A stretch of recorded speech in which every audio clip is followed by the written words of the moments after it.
berkarya, indah pada waktunya. Pada Tuhan masa depanku, pada Tuhan kuserahkan hidupku. Nantikan Tuhan berkarya, indah pada waktunya, indah pada waktunya, indah pada waktunya.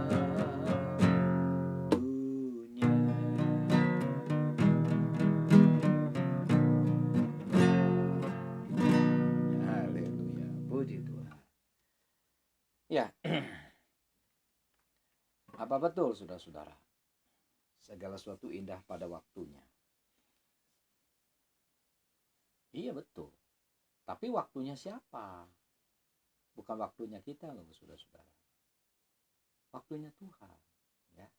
Firman Tuhan tidak pernah mengatakan segala sesuatu indah pada waktu kita. Artinya segala sesuatu indah sesuai dengan keinginan kita. Ya. Segala sesuatu indah pada waktu yang diinginkan oleh kita. Tidak begitu bunyinya, saudara-saudara. Segala sesuatu indah pada waktunya Tuhan. Begitu. Jadi, kalau kita minta sesuatu kepada Tuhan, Tuhan belum jawab, ya sabarlah, belum waktunya Tuhan. Jangan paksakan. Tuhan harus memberi sesuai dengan waktunya kita. Jangan paksakan Tuhan menolong. Ya, harus sesuai dengan waktunya kita. Nggak bisa Tuhan harus hari ini. Nggak bisa Tuhan harus besok. Paling lambat minggu depan Tuhan. Emang Tuhan tuh jongos kita apa saudara-saudara? Ingat ya, bukan kita yang mengatur Tuhan, tapi Tuhan yang mengatur kita. Ya, bukan kita yang memerintah Tuhan, tapi Tuhan perintahkan kita. Itu yang benar. Jadi kalau ada di antara Bapak Ibu saudara-saudara saat ini sudah menunggu lama, sudah berdoa, ya, sudah sampai nangis minta tolong, Tuhan segera tolong, tapi belum juga ditolong. Saudara-saudara tetaplah mengucap syukur, jangan kecewa terhadap Tuhan. Serahkan semuanya kepada Tuhan dan katakan, Tuhan, aku sih maunya begini. Kalau boleh Tuhan. Tapi dalam hal ini bukan kehendakku yang jadi, bela kehendakmu yang jadi Tuhan. Nah, itu saudara-saudara. Jadi walaupun kita ingin minggu ini Tuhan menolong, tapi Tuhan maunya tahun depan. Ya sudah, sesuaikan dengan waktunya Tuhan. Dan waktunya Tuhan itulah yang paling tepat, saudara sekalian. Ya, waktunya Tuhan itu paling tepat, bukan waktunya kita. Haleluya, puji Tuhan. Belajar mengucap syukur dalam segala sesuatu. Karena itulah yang dikehendaki oleh Tuhan dalam hidup kita. 1 Tesalonika 5 ayat 18 mengatakan itu. Baik, saudara sekalian. Shalom, selamat malam. Dimanapun berada di saat ini kita akan segera saja belajar bersama-sama akan kebenaran firman Tuhan. Dan mari kita awali pemberitaan firman Tuhan ini dengan berdoa. Bapa yang baik, di dalam nama Tuhan Yesus, kami datang kepada Tuhan dan kami kembali merindukan firman-Mu. Berikanlah firman-Mu itu kepada kami Tuhan untuk menuntun kami hidup sesuai kehendak-Mu. Roh Kudus, pakailah dan urapi hamba-Mu Tuhan untuk memaparkan firman Tuhan ini, biar kami mengerti, bahkan tambah mengerti lagi akan kehendak Tuhan dalam hidup kami. Roh Kudus mampukan juga kami melakukan kehendak-Mu, agar kami hidup sungguh-sungguh dapat menyukakan hati Tuhan. Terpujilah Tuhan, dalam nama Yesus kami berdoa. Amin. Kita lanjut lagi saudara-saudara pembahasan kita mengenai Titus 2 ayat yang ke-12 yang berbunyi, Tuhan mendidik kita supaya kita meninggalkan kefasikan. Ini sudah dibahas. Yang kedua, supaya kita meninggalkan keinginan-keinginan duniawi. Ini yang kedua ini. Saat ini kita sedang bahas. Tadi pagi sudah dibahas sedikit. Nah, malam ini kita lanjutkan lagi, saudara-saudara.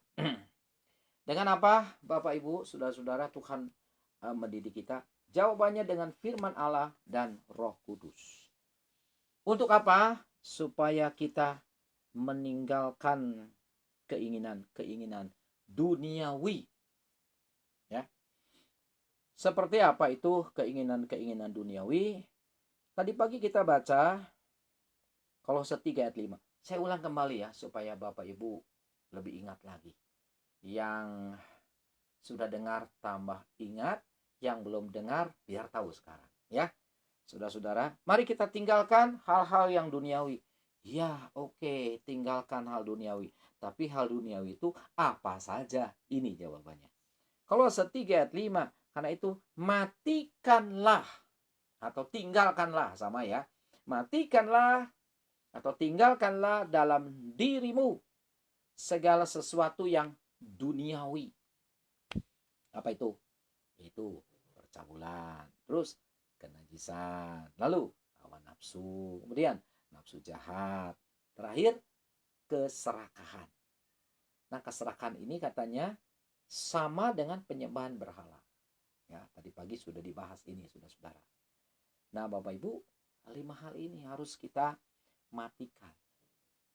Coba kita renungkan ya, kata matikanlah dalam dirimu segala sesuatu yang duniawi. Matikan di sini itu bukan seperti orang yang mati nyawanya terputus lalu orangnya dikubur. Bukan itu, saudara-saudara. Mati di sini seperti ini, seperti handphone kita ya. Handphone kita ini ada baterainya dan bisa hidup. Tapi ketika kita mengikuti ibadah, wajib dimatikan. Ngerti, saudara-saudara? Pada saat ibadah itu dimatikan, tapi begitu keluar dari ibadah bisa dinyalakan kembali. Begitu. Jadi hal duniawi itu, keinginan duniawi itu, keinginan daging ini ada pada kita, saudara-saudara. Siapapun kita. Baik kita hamba Tuhan, baik kita penginjil, baik kita majelis, baik kita aktivis gereja. Di dalam kita tuh ada hal duniawi, hal kedagingan ada, saudara-saudara. Tapi harus dimatikan, dinonaktifkan gitu, saudara. Nah, hati-hati. Itu hal duniawi itu hidup lagi, aktif lagi, hati-hati. Banyak, saudara-saudara. Umat Tuhan itu waktu ke gereja, ya dia matikan yang duniawi itu. Dia dengar firman Tuhan. Semuanya seperti orang kudus, bukan? Semuanya baik. Nggak ada yang marah-marah. Nggak ada yang ngomong kotor. Semuanya tenang. Ya. Ketika menyanyi sama-sama. Angkat tangan. Dengar firman Tuhan, memberikan persembahan, berikan persembahan, saudara-saudara. Nampaknya semuanya kudus. Itu pada saat di gereja, pada saat ibadah. Kenapa bisa begitu? Itu keduniawiannya sedang dimatikan, sedang dinonaktifkan. Tapi saudara-saudara, hati-hati begitu keluar gereja.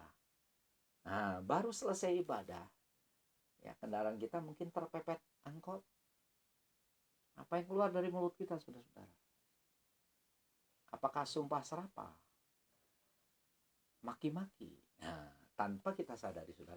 Baru selesai ibadah, kita marahin tuh sopir angkot dengan kata-kata yang kurang senonoh.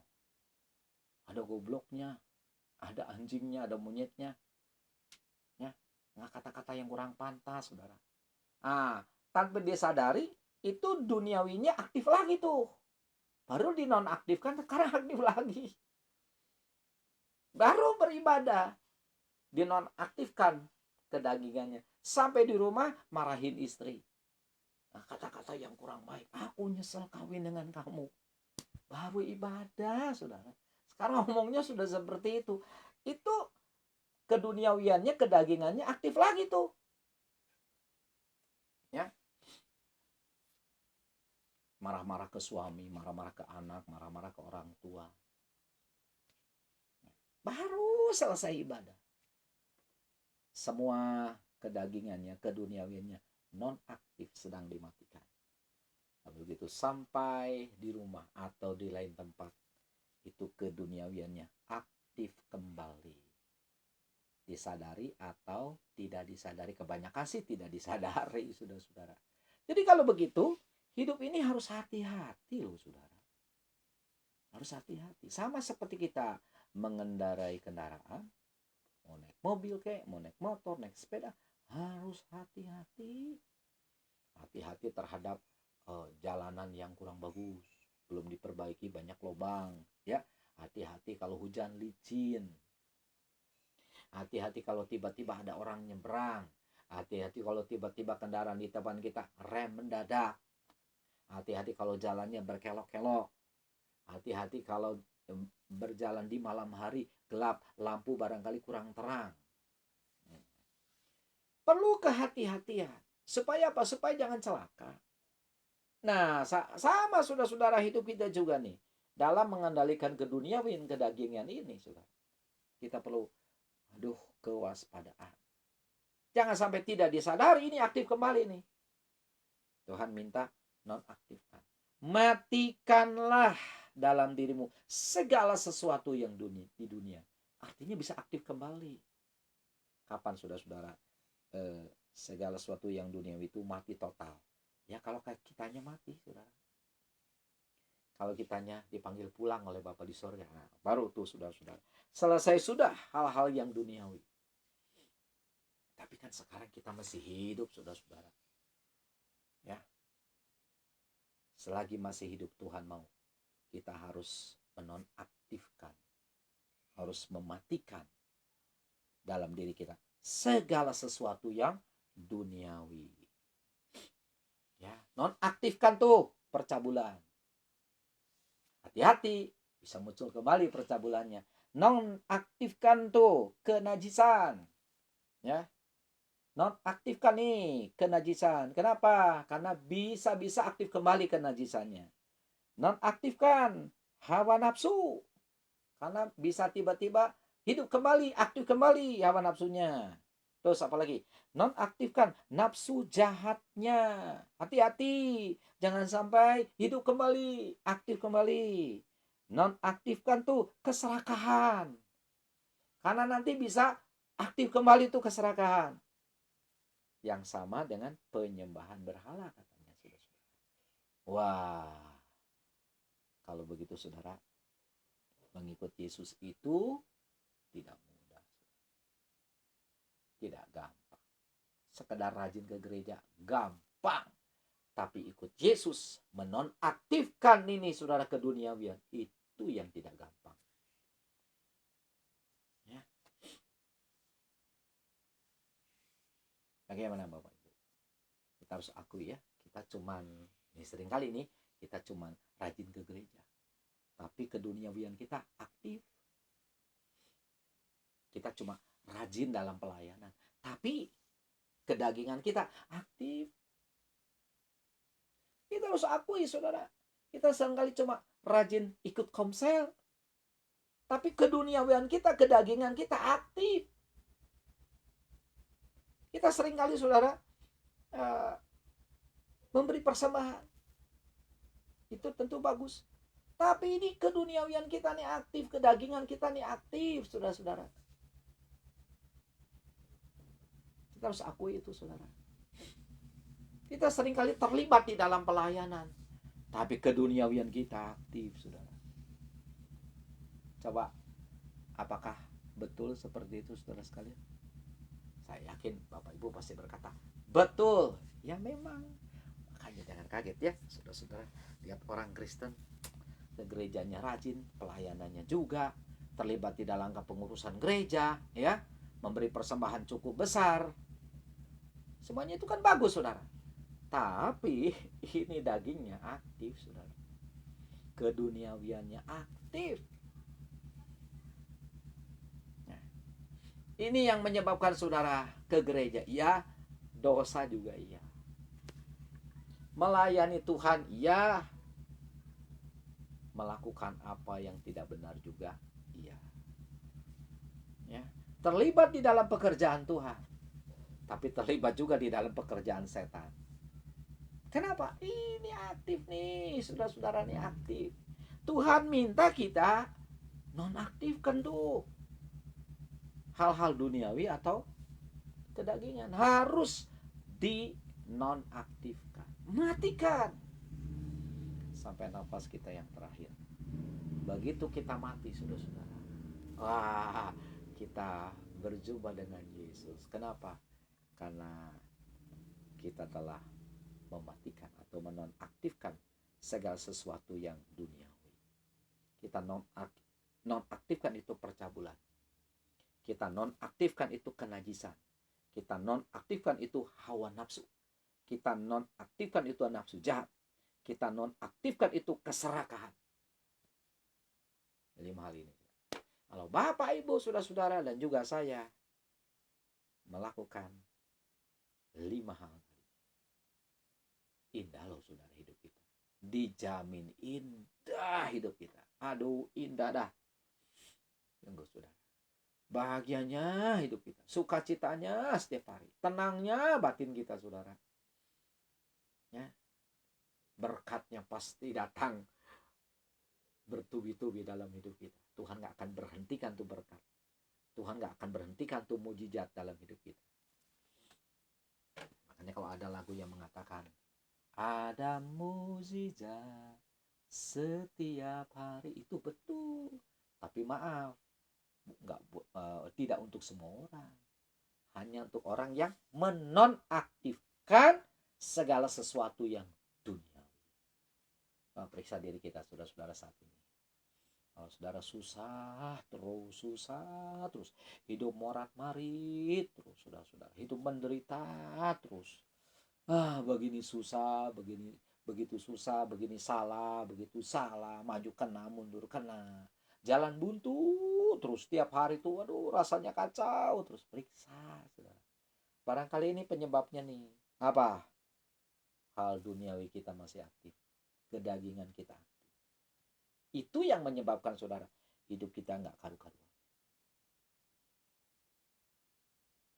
Jadi saudara, banyak umat Tuhan ya, susah itu dibikin sendiri. Bukan kesalahan orang lain. Ada sih, kita susah karena kesalahan orang lain. Ada, saudara. Tapi sebagian besar, saudara, kesusahan yang terjadi dalam hidup ini, itu karena kesalahan kita sendiri. Mau diakui boleh, tidak diakui ya terserah. Tapi kenyataannya seperti itu, bukan? Ya, Tuhan suruh begini, kita begitu. Tuhan suruh kita ambil yang putih, tak ambil yang hitam. Tuhan suruh kita lurus, kita belok. Tuhan suruh kita maju, malah mundur. Tuhan suruh kita dekat dengan Tuhan, malah jauh dari Tuhan. Tuhan suruh kita beribadah, malah tidak mau beribadah. Kita tuh membangkang terus, saudara-saudara. Ya, bandel membangkang, tegar tengkuk. Ya, yang dilakukan adalah kemauan diri sendiri, bukan kemauan Tuhan. Ini yang menyebabkan hidup kita amburadul. Ini yang membuat hidup kita gak karu-karuan. Ini yang membuat hidup kita tidak bahagia. Ini yang membuat hidup kita, saudara, jadi celaan orang. Bikin malu, saudara sekalian. Ya. Nah, Tuhan mendidik kita dengan firman-Nya dan Roh Kudus-Nya supaya kita mematikan dalam diri kita segala sesuatu yang duniawi. Coba lakukan, saudara-saudara, hal ini. Lakukan. Coba lakukan. Yesus berkata, Pak, saya tidak mampu. Berdoa. Memang kita tidak mampu. Makanya kita perlu berdoa, minta Roh Kudus penuhi kita. Hanya dengan Roh Kudus kita bisa, saudara. Roh Kudus kasih kemampuan kepada kita. Makanya minta, Tuhan penuhi aku dengan Roh. Kita kalau minta selalu berbau materi ya. Banyak orang Kristen saudara-saudara pikirannya materi melulu. Tanpa kita sadari kita nih jadi orang Kristen yang matre saudara. Ya, biar berdoa isinya Tuhan berkati toko saya, berkati bisnis saya, berkati keuangan saya. Materi lagi tuh coba saudara. Ya, pagi-pagi tersungkur Tuhan. Hari ini aku mau order barang. Oh berilah Tuhan. Kira-kira orang yang mau kasih order materi lagi saudara. Siang, sore, malam berdoa, oh Tuhan, tolonglah pekerjaan anak-anak saya. Materi lagi. Tolonglah usaha suami saya supaya pulang bawa uang ya Tuhan. Materi lagi saudara-saudara. Oh Tuhan, saya sekarang sedang membuka usaha jualan online. Biarlah Tuhan banyak orang yang melihatnya lalu memesan, kasih order, materi lagi saudara. Jadi yang dipikir tuh materi terus, materi terus, materi terus, materi terus.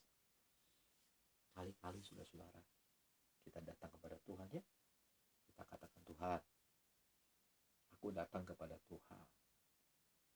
Aku gak minta berkat Tuhan. Aku gak minta tokoku laris Tuhan. Aku gak minta kekayaannya Tuhan. Aku tidak minta usahaku berhasil. Aku perlu semuanya Tuhan. Tapi ada yang lebih perlu daripada itu. Apa itu? Penuhkan aku dengan Roh Kudus ya Tuhan. Itu loh saudara-saudara yang Tuhan mau. Kenapa kok kita tidak minta Roh Kudus? Yang diminta cuma hal-hal materi. Roh Kudus itu lebih penting, lebih berharga. Lebih luar biasa daripada segala sesuatu yang kita minta dalam doa kita. Kenapa kita nggak minta? Nah, ayo Bapak Ibu minta Roh Kudus supaya kita dimampukan untuk menonaktifkan ini nih, kedagingan dan keduniawian.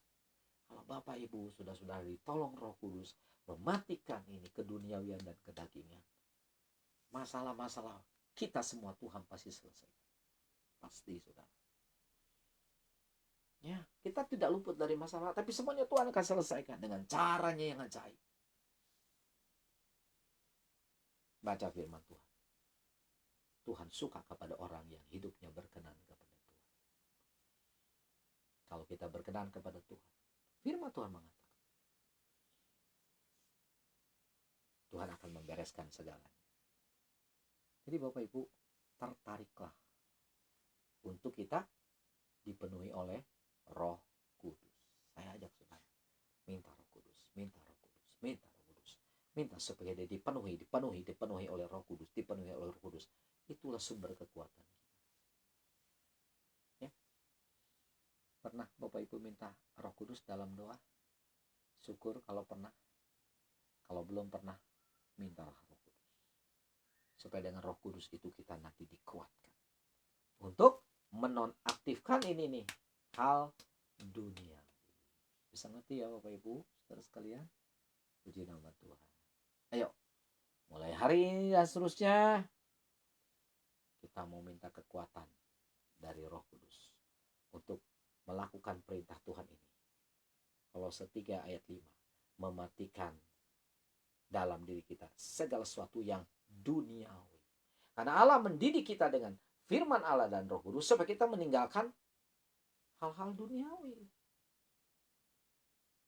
Ya. Mungkin sudah bertanya, kita kan diam di dunia Pak, disuruh meninggalkan hal-hal duniawi, mana mungkin?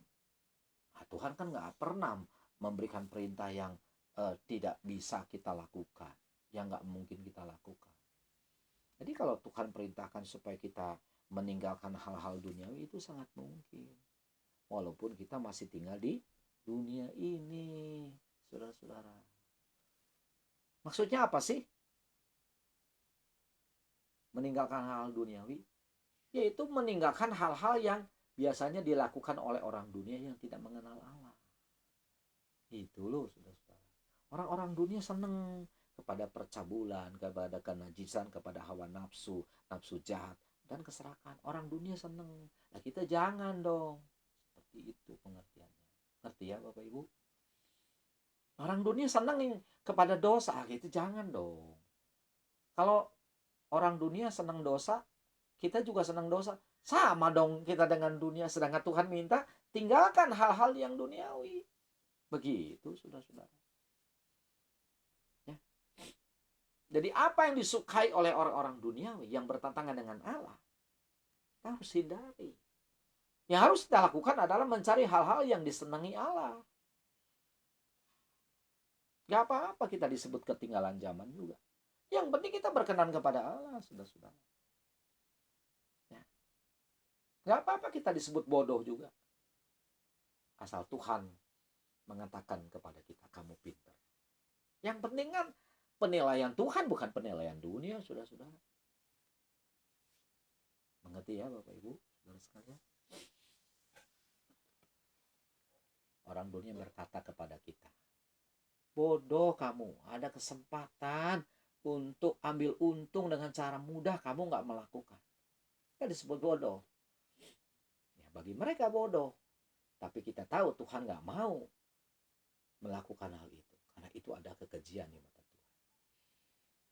Boleh kita kaya, tapi jangan dari hasil menghalalkan segala cara. Orang dunia senang menghalalkan segala cara. Cara apa juga ditempuh. Yang penting dapat duit. Nah, kita jangan, saudara-saudara. Kita harus berbeda. Kita ini adalah anak-anak Bapa di sorga. Kita anak-anak terang. Mereka anak-anak gelap. Ya, nah, minta Roh Kudus supaya kita dipimpin terus hidup di dalam terangnya Tuhan. Pantas ya, Tuhan memberikan kepada kita firman Allah dan Roh Kudus untuk mendidik kita meninggalkan hal-hal duniawi. Karena firman Allah itu adalah kudus adanya. Terus firman Allah itu adalah kebenaran adanya. Mazmur 119 ayat 105. Firman-Mu pelita bagi kakiku, kata pemazmur Daud. Terang bagi jalanku. Lalu Mazmur 119 ayat yang ke-9 ya. Coba saya baca bagi saudara. Mazmur 119. Mari kita lihat. Ayat yang ke-9 berkata, dengan apakah seorang muda mempertahankan kelakuannya bersih? Jawabannya dengan menjaganya sesuai dengan firman-Mu. Nah, firman Tuhan itu menjaga kita, saudara, agar kita bersih di hadapan Tuhan. Agar kita bisa meninggalkan hal-hal duniawi. Hanya firman Tuhan yang bisa membuat kita meninggalkan hal-hal duniawi. Makanya hati kita harus penuh dengan firman Allah, saudara-saudara. Kemudian di ayat 11-nya, Mazmur 119 ayat 11, di sana pemazmur Daud mengatakan, dalam hatiku aku menyimpan janji-Mu. Janji di sini adalah firman Tuhan. Ya, Alkitab kita adalah firman Tuhan, bukan? Terdiri dari perjanjian lama dan perjanjian baru. Nah, di sini pemazmur mengatakan, dalam hatiku aku menyimpan janji-Mu, aku menyimpan firman-Mu, supaya aku jangan berdosa terhadap Engkau. Jadi artinya saudara, hanya firman Tuhan yang bekerja sama dengan Roh Kudus yang mampu kita mencegah kita berbuat dosa. Jadi saudara-saudara, jangan beri tempat untuk keduniawian. Ya, jangan beri tempat. Nonaktifkan itu keduniawian. Berilah tempat untuk firman Allah dan Roh Kudus. Puji nama Tuhan. Baik, saudara-saudara, saya harus hentikan renungan kita sampai di sini saja supaya tidak terlalu malam ya. Dan ini kan satu pujian lagu lama, saudara-saudara. Yaitu, maka perkataanmu telah kutaruh dalam hatiku. Maka perkataanmu telah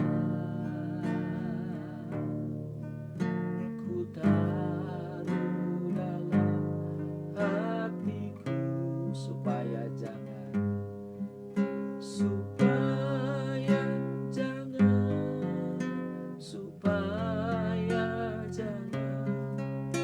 aku berdosa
Haleluya. Mari kita berdoa. Tuhan Yesus Maha Baik. Kami mau belajar simpan firman-Mu di hati dan di pikiran kami Tuhan. Supaya kami jangan berdosa di hadapan Tuhan. Oh Tuhan Yesus, tolong kami. Roh Kudus penuhkan kami. Mampukan kami Tuhan. Untuk kami meninggalkan hal-hal duniawi. Itulah yang Tuhan suka. Terus didiklah kami Tuhan dengan firman-Mu dan Roh Kudus-Mu. Dan kami berjalan benar di pemandangan mata Tuhan. Terima kasih Bapa di surga. Kalau kami hidup benar, kami percaya masalah kami pasti diselesaikan Tuhan.